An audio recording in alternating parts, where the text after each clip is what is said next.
Imagine being so exhausted that you think you're depressed or even crazy. Imagine yourself exercising regularly, eating fairly well, and still watching yourself continuously gain weight. Those are just a few of the obstacles that people with hypothyroidism endure every day. Hi, I'm Sarah Janner, and today I will be informing you on the issue of hypothyroidism. I'm going to talk to you about what hypothyroidism is, how hypothyroidism affects the body, and how to be proactive in taking care of yourself when you're trying to understand this disease. So you might be wondering what hypothyroidism even is. According to the article, Hypothyroidism Underactive Thyroid, hypothyroidism is a condition in which your thyroid gland doesn't produce enough of a certain hormones.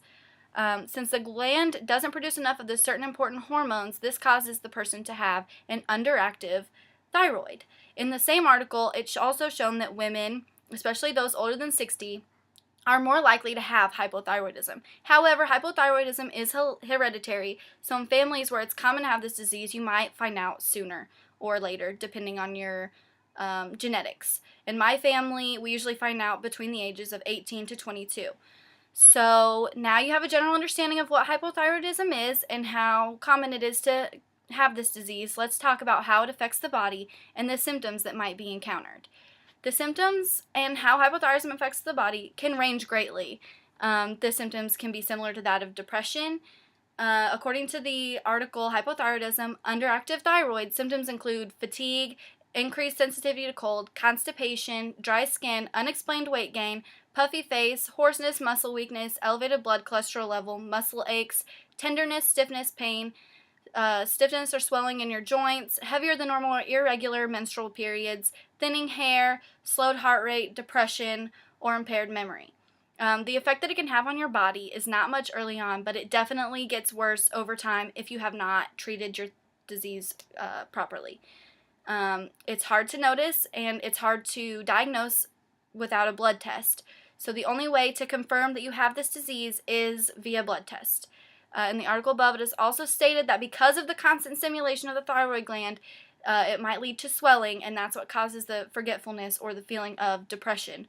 A lot of times it is mistaken for depression. You'll go in and you'll give me antidepressants, and then you come out and they're like, actually, it's just a thyroid disorder, and you get your medicine and you're able to live a continuously happy life.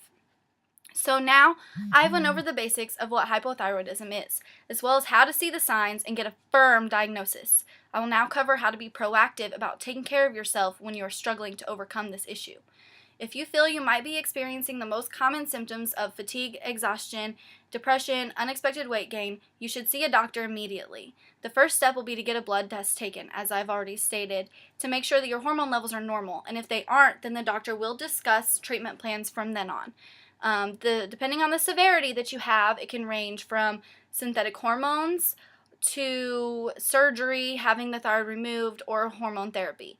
The most common synthetic hormone is Synthroid. It's generally gentle on most people. With the medicine, you must take it on an empty stomach, wait at least an hour before eating, and it must be taken at the same time every day. Also not to be taken in conjunction with dairy products.